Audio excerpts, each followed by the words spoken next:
அண்ணா உங்கள் மாவட்டத்துக்கு விஜய் வராரு எப்படின்னு இருக்குது உங்களுக்கு? எந்த அளவுக்கு எதிர்பார்க்குறீங்க? சாமி எங்கள் ஊருக்கு நாங்கள் தரிசிக்கிறதுக்கு வர மாதிரி இருக்குது. முத கடவுளை பார்க்குறோம் நேரில். ஆனால் இப்போ பாதுகாப்புலாம் எப்படின்னு இருக்குது? பாதுகாப்புலாம் எல்லாமே ஆல்ரெடி இப்போ போலீஸ் பர்மிஷனோட தான் இந்த இடத்துல எல்லா மக்களுக்கு சரியான பாதுகாப்பு இந்த தடவை கண்டிப்பாக இருக்கும். எல்லாமே லைன் பை லைனாக போகிற மாதிரி எல்லா அரேஞ்ச்மெண்ட்ஸும் பக்காவாக பண்ணியிருக்காங்க. எந்த கூட்ட நெரிசல் எதுவுமே இருக்காதுங்க. எல்லாமே பக்காவாக இருக்குது. மக்கள் நம்பி வரலாமா? மக்கள் தலைவர் நம்பி தாராளமாக வரலாம். எங்கேயுமே போனது தான் அவங்க ஆளுங்கட்சியோட பிரச்சனையினால தான் அந்த பிரச்சனையும் ஆச்சு. ஆனால் இந்த தடவை எந்த மாதிரி அவசரம் நாங்களே எல்லா பாதுகாப்பும் எங்கள் கட்சி சார்பாகவே கொடுத்து வச்சுருக்கோம் எல்லாத்துக்கும். அப்போ நம்பி வரலாம் மக்கள்? 100% நம்பி வரலாம். இந்த தடவை மக்கள் தலைவரை பார்க்குறது 100% நம்பி வரலாம். யாருக்கும் எந்த ஒரு இடையூறு நடக்காதுன்னு நினைக்கிறீங்களா? எந்த இடையூறும் இல்லாமல் எந்த அசம்பாவிதமும் ஏற்படாமல் அந்த அளவுக்கு பாதுகாப்பு ப்ரொடெக்ஷனு எங்கள் கட்சி சார்பாகவே ஏகப்பட்ட பேர் மக்களுக்கு பாதுகாப்பு கொடுக்குறதுக்கு தயாராக இப்போயே அணியாக வச்சுருக்காங்க. நன்றி. தேங்க்யூ. அக்கா எப்படிக்கா இருக்குது ஏற்பாடுலாம்? ரொம்ப பயங்கரமாக இருக்குங்கண்ணா. சூப்பராக இருக்குது, பிரம்மாண்டமாக இருக்குது. பாதுகாப்பாக இருக்குமாம்மா? கண்டிப்பாக 100% பாதுகாப்பு இருக்குங்கண்ணா. பாதுகாப்புக்கு தான் நாங்கள்லாம் வந்திருக்கிறோம். ஒரு டைமும் நாங்கள் எல்லாம் செக் பண்ணிகிட்டே இருக்கோம். எல்லாம் பாதுகாப்பாக இருக்குது. ஏற்கனவே கொங்கு மண்டலத்துக்கு வந்தார் கரூரில், ஒரு மிகப்பெரிய விபத்தாயிடுச்சு. அதை போல் அதுக்கப்புறம் தமிழ்நாட்டில் முதல் முறையாக திறந்த வெளியில் தமிழ்நாட்டுக்குள்ளே இதான் முதல் கூட்டம். இது எப்படி இருக்குது? எப்படி உங்களால் நடத்த முடியும்னு நினைக்கிறீங்க? கண்டிப்பாக நாங்கள் 100% சேஃபாக நடத்துவோங்கண்ணா. கரூர் சம்பவம் எதனால் யாருனாலன்னு எல்லாருக்குமே தெரியும், உங்களுக்கும் தெரியும். இதுக்கு பதில் இல்லைங்கண்ணா.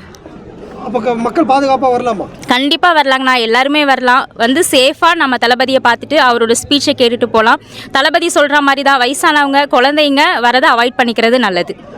அக்கா, திராவிட கட்சிகளுக்கும் இவருக்கும் உள்ள வித்தியாசம் என்னக்கா? திராவிட கட்சி அரசியலை பொறுத்த வரைக்கும் இப்போ ஒன்றும் இல்லைங்க. லேடிஸை எடுத்துக்கிட்டோம்னாலே லேடிஸ்க்கு பக்கா சேஃப் நம்ம கட்சியில் மட்டும்தான். இப்போது லேடிஸ் வராங்க அப்படின்னாலே நம்ம கட்சியில் இருக்க ஆண்கள் அவங்கள எவ்வளோ சேஃபாக கூட்டிகிட்டு போகிறாங்க, சேஃபாக கூட்டிகிட்டு வராங்க அப்படின்றது நாங்கள் கண்கூடாக பார்த்தது தான். மாநாடுல இருந்து ஒவ்வொரு விஷயத்துலையுமே எங்கள் ஜென்ஸ் ரொம்ப சேஃபாக பார்த்துக்கிறாங்க. இந்த ஒரு விஷயமே போதுமே திராவிட கட்சிக்கும் தாவேக்காக்கும். திராவிட கட்சியை தாண்டி என்ன பண்ணலாம்னு நினைக்கிறீங்க தமிழ்நாட்டில்? திராவிட கட்சியை தாண்டி என்ன பண்ணலான்னு நீங்கள் பண்ணணும்னு நினைக்கிறீங்க தமிழ்நாட்டில்? தமிழ்நாட்டில் ஒரு மாற்றம் வேணும். நம்மளோட கட்சியோட கொள்கையே அதுதானே. எல்லாருக்கும் எல்லாமும் கிடைக்கணும், சமமாக இருக்கணும். அதுதான். இது வரைக்கும் ஆண்டவங்க எதுவும் தரலன்னு நினைக்கிறீங்களா? எதுவுமே தரலைங்கண்ணா. வெறும் இலவசத்தை மட்டும் கொடுத்து மக்களை ஏமாத்திட்டு இருக்கிறாங்க. என்ன கொடுத்துருக்காங்க? 1000 ரூபாய் திட்டம்லாம் கொடுத்துருக்காங்க. அதெல்லாம் 1000 ரூபாய்னால என்ன யூஸ்? அந்த 1000 ரூபாய்னால 1000 ரூபாய் கொடுக்குறீங்க. அந்த 1000 ரூபாய் கொடுத்துட்டு 10,000 டைம் சொல்லி காமிக்கிறீங்க. அதுவும் இல்லாமல் 1000 ரூபாய் கொடுத்தது போக கரண்ட் பில்லை ஏற்றிட்டீங்க, கேஸ் விலையை ஏற்றிட்டீங்க, சாமானிய மக்கள் வாங்கக்கூடிய எல்லா பொருட்களோட விலையுமே ஏற்றிட்டீங்களே. அந்த 1000 ரூபாய்க்கு என்ன வரும்? மாசத்துல என்ன வாங்க முடியும்? சில பேர் கொள்கை இல்லாத கூட்டம் அப்படின்ட்டு விமர்சனம் பண்றாங்க. எங்க கொள்கை என்ன அப்படின்றது எங்களுக்கு தெரியும். கொள்கை கூட்டம் எங்களோட கொள்கை என்ன அப்படின்றது எங்களுக்கு தெரியும். எங்களோட கொள்கை எல்லா மக்களும் சமம், சாதி அப்படின்ற ஒரு இது இருக்கவே கூடாது. எல்லாருக்கும் எல்லாமும் கிடைக்கணும். அதே மாதிரி வீடு, எல்லாருக்குமே வீடு இருக்கணும், வாகனம் இருக்கணும் அப்படின்னு சொல்றத நிறைய பேர் தப்பா புரிஞ்சிட்டு இருக்காங்க. வீடு கட்டுறதுக்கு உண்டான வழிவகையை செய்வோம். அதாவது இலவசமா கொடுக்காம மக்களுக்கு உண்டான பொருளாதாரத்தை நாங்க உயர்த்துவோம் அப்படின்றதான் தளபதி சொல்லியிருக்காரு. என்ன சின்னம் வரும்னு எதிர்பார்க்கறீங்க சார்? எக்ஸ்பெக்ட் பண்றீங்க? கண்டிப்பா தளபதி அதை யோசிச்சு வச்சிருப்பாரு. சிறப்பான சின்னமா வரும். எங்க அண்ணன் தான் பிராண்டே. அதை தாண்டி என்ன இருக்கு? அது என்ன சின்னமா இருந்தாலும் நாங்க எதா இருந்தாலும் நாங்க ஏத்துப்போம். அனுபவம் இல்லாதவங்கிட்ட எப்படி ஆட்சி கொடுக்குறதுன்னு கேட்குறாங்க. சரி, இதுக்கு முன்னாடி ஃபர்ஸ்ட் திமுக வந்துச்சு இல்லைங்களா? அவங்க எத்தனை வருஷம் அனுபவத்தோட வந்தாங்க? முதல்ல எந்த ஒரு கட்சியாக இருந்தாலும் அனுபவம் இல்லாமல் அதுக்கப்புறம் தானே வராங்க. வந்தால் தானே தெரியும். இப்போ இவங்க இத்தனை வருஷமாக இருந்திருக்காங்க, இவங்க என்ன பண்ணிட்டாங்க? இங்கே நடக்கிற அனுபவத்தை வச்சு நாம ஒரு ஆட்சி புதுசாக நம்ம செய்யலாமே இல்லைங்களா? ஏற்கனவே ஏகப்பட்ட பேர் பண்ணின அனுபவமே நம்மளுக்கு ஒரு பெரிய அனுபவம் தான். அதை தாண்டி ஒருத்தர் புதுசாக செய்கிறாருன்னா அவரை நம்ம ஆதரணிக்கணும் இல்லையா? அதுதான். நன்றிக்கா. ஏற்பாடெல்லாம் ரொம்ப சிறப்பாக செஞ்சிட்ருக்குறாங்க. எனக்கு 68 வயசாகுதுங்க. இது வரைக்கும் இது மாதிரி ஒரு நிகழ்ச்சியும் பார்த்ததில்ல. நான் ஏற்கனவே வேறு ஒரு கட்சியிலேருந்து மறுபடியும் இங்கே தாவேக்கா வந்திருக்கிறோம். எங்கள் தலைமுறையின் மேலே தாவேக்கா தான். இதில் பார்த்திங்கன்னா நம்ம ஆட்சி அமைக்கிறது தளபதி ஆட்சி தான். அதனால் மக்கள் எல்லாருமே ரொம்ப ஆர்வமாக இருக்கிறாங்க. நான் போக்குவரத்து துறையில் பணிபுரிஞ்சு ரிட்டையர் ஆனாங்க. இருந்தாலும் எல்லா துறையிலுமே இன்றைக்கி அரசு ஊழியர்களாகட்டும், போக்குவரத்து ஊழியர்களாகட்டும் எல்லாமே வஞ்சிக்கப்பட்டு தான் இருக்கிறாங்க. அவங்களை எதிர்பார்ப்பு தலைவர் விஜய் தீர்ப்பார்னு நம்பிக்கை இருக்குது. அது மட்டும் இல்லை, மகளிர் சப்போர்ட்டு அவருக்கு நிறைய இருக்குது. வருங்கால முதல்வராக வரணும்னு ரொம்ப விரும்பி வேண்டி கேட்டுக்கிறோம். அனைத்து மக்களுக்குமான அரசியல் விஜய் பண்ணுறாருன்னு நினைக்கிறீங்களா?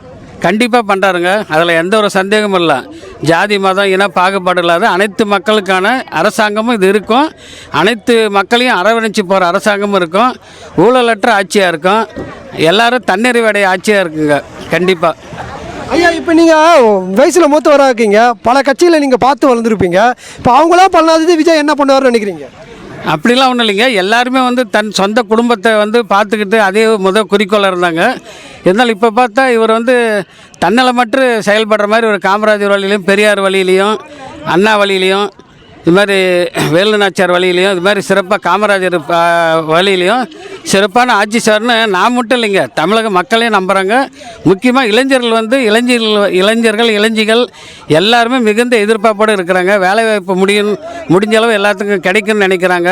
முக்கியமாக வந்து ஊழலற்ற தன்னலமற்ற ஆட்சி கண்டிப்பாக கொடுப்பாருங்க விஜய் தலைவர். திராவிட தலைவர்களுக்கும் இவருக்கும் உள்ள வேறுபாடு ஏதாவது தெரியுங்களா? அவங்க வந்து திராவிட தலைவருங்க வந்து அவங்க பெயர் தாங்க திராவிடன்னு வச்சுக்கிட்டாங்களே தவிர மற்றபடி மக்களுக்கு அடிப்படையான உரிமைகள் எதுவும் செய்யலைங்க.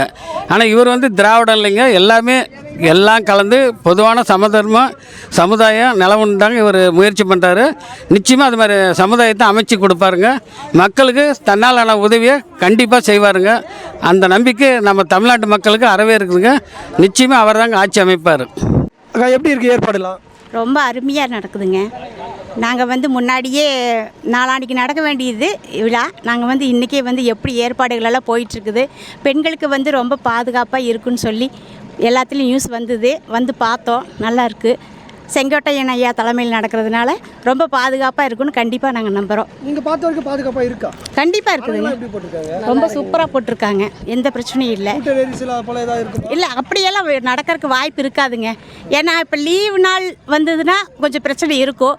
இப்போ ஸ்கூலு காலேஜு எல்லாமே நடந்துகிட்ருக்குது, எக்ஸாம் நடந்துகிட்ருக்கிறதுனால அவங்களோட கூட்டம் குறைவாக இருக்கும். அப்புறம் நல்ல நாலேஜ் உள்ளவங்க தான் வருவாங்க. குழந்தைங்களை கூட்டிகிட்டு வரக்கு இப்போ சான்ஸ் இல்லை. அதனால் எந்த ஒரு பயமும் இருக்காது. கண்டிப்பாக நிறையுங்க. இதே பத்தாது. அந்த அளவுக்கு நீங்கள் எதிர்பார்க்கலாம். ஏன்னா அந்த அளவுக்கு இருக்காங்க நம்பிக்கையோட. எப்படிக்கா இருக்கு கொங்கு மண்டலத்தில் கட்சி? எப்படிக்கா இருக்கு? மக்கள் எப்படி வரவேற்கிறாங்களா? கண்டிப்பாங்க. கெத்தா இருக்குங்கண்ணா, கெத்தா இருக்கு. எங்களுக்கு ரொம்ப பெருமையா தளபதி எங்கள் மண்டலத்துக்கு வரனா ரொம்ப கெத்தா இருக்குது. கொங்கு மண்டலத்துக்கு வர்றது எதிர்பார்க்குறீங்க தளபதி எந்த அளவுக்கு சொல்கிற வார்த்தை இல்லைங்கண்ணா. கூட்டத்தை விடவே இங்கே அதிகமான கூட்டங்கள் வர வாய்ப்பு இருக்குது. சரிங்களா? நீங்கள் அதையவே நினச்சிட்டு நீங்கள் இதை பேசக்கூடாது நம்ம, இல்லைங்களா? அதை விட ரொம்ப பயங்கரமாக பாதுகாப்பாடு தான் நம்ம செங்கோட்டையன் ஐயா வந்து செஞ்சுட்டுருக்கிறாரு. அதனால் எந்த வேறு பயமும் கிடையாது. பொதுவாக பெண்களுக்கு பயப்படாமல் மக்கள் வரலாம். கண்டிப்பாக வரலாம். கண்டிப்பாக வரலாம். நம்பிக்கை எந்த இடையூறு வர சான்ஸ் இல்லைங்க உண்மையாலுமே. ஏன்னா ஐயா அவர் வந்து ரொம்ப ஒரு வாரமாக கிட்டத்தட்ட 10 நாளாக வந்து ரொம்ப கண்காணிப்போடு தான் ஒவ்வொரு செயலும் செஞ்சிட்ருக்கிறாரு. அதனால் எந்த ஒரு பயமும் இருக்காது. சரி, அனைத்துக்குமான அரசியல் பண்ணுறாரா விஜய்? எப்படி சொல்கிறீங்க? அனைவருக்குமான அரசியல் விஜய் பண்ணுறாருன்னு நினைக்கிறீங்களா? சார், இது அரசியலே இன்னும் அவர் பண்ணலை. உண்மையாக சொல்ல போனால் அவர் வந்து மக்களாக தான் இருக்கிறார் இன்னுமே. சரிங்களா? அவர் எந்த அரசியலுமே இன்னும் அவர் பண்ணலை. அரசியலுக்கு வந்தாலுமே அவர் வந்து அரசியல் பண்ண மாட்டார். மக்களுக்கு என்ன தேவையோ அதை மட்டும்தான் செய்வார். அந்த நம்பிக்கையோட தான் நாங்கள் எல்லாரும் இருக்கிறோம், இல்லையாப்பா? இப்போ மூத்தவங்களா இருக்கீங்க, நீங்கள் நிறைய அரசியல்வாதியை பார்த்துருப்பீங்க. அவர்களை விட இவர் என்ன செய்வார்னு நீங்கள் நினைக்கிறீங்க? நான் வந்து ரொம்ப எனக்கு முன்னாடி எங்கள் அம்மா எங்கள் அப்பா அவங்கள ஃபாலோ பண்ணிகிட்டே நாம் வந்து ஓட்டு போட்டுட்டு வந்துட்டு இருந்தோம் இத்தனை வருஷமாக. ஆனால் இனிமேல் அந்த தப்பை நம்ம பண்ணக்கூடாது. சரிங்களா? ஒரு புதுசாக ஒரு மாற்றம் வரணும். முதல்ல வரல, நாம் என்ன சொன்னோம், அப்பா போட்டார், தாத்தா போட்டார் ஓட்டு, அதை அப்படியே ஃபாலோ பண்ணிவிட்டு ஒவ்வொரு கட்சிக்காக நம்ம போட்டுட்டு வந்தோம். இனிமேல் அந்த தப்பை நம்ம பண்ணக்கூடாது. நம்ம எப்படி இப்போ நிலவரம் எப்படி இருக்குது, பெண்களுக்கு இப்போ எங்கேயுமே பாதுகாப்பு இல்லை. சின்ன 1 வயசு குழந்தையிலிருந்து 60 வயசு குழந்தை வரைக்கும் எந்த பாதுகாப்புமே இல்லை. அது ஃபஸ்ட்டு வேணும். சரிங்களா? இப்போ ஒவ்வொரு பக்கமும் எடுத்துட்டிங்கன்னா ஒரு சின்ன சைன் வாங்குறதா இருந்தால் கூட நம்ம லஞ்சம் கொடுக்க வேண்டியதாக இருக்குது. அந்த மாதிரி ஒரு நிலைமை வரக்கூடாது. பெண்களுக்கு முக்கியமாக பாதுகாப்பு வேணும். படிப்புக்கு பெண்களுக்கு எந்த உதவி வேணாலும் செய்யறதுக்கு தயாராக இருக்கணும். அதுக்காக நாங்கள் விஜய் சாருக்கு நாங்கள் போடுவோம். பாதுகாப்பாக மக்கள் வரலாமா? வரலாங்க, பயம் இல்லாமல் வரலாம். ஒரு இடத்துல ஒரு தப்பு நடந்ததுனால அதை வச்சு நீங்கள் எல்லாருக்கும் கேள்வி கேட்கக்கூடாது. எல்லா இடத்துலையும் நம்ம இது பாதுகாப்பாக தான் இருக்கும். பாதுகாப்பாக இருக்குன்னு நினைக்கிறீங்களா? நீங்கள் பார்த்த வரைக்கும் எப்படிக்கா இருக்கு? இது வரைக்கும் எல்லா இடத்துலையும் பாதுகாப்பாக தான் நடந்தது, கரூரை தவிர. கரூரில் நடந்த விஷயம் வந்து வேற. அது வந்து அரசியல் ரீதியாக சொல்ல விரும்பல. இனிமே நம்பி வரலாமா? இனிமே நம்பி வரலாம். நம்ம பாதுகாப்பாக நம்ம எல்லாத்தையும் பார்த்துக்கிறோன்ற ஒரு இது தைரியம் இருக்குது.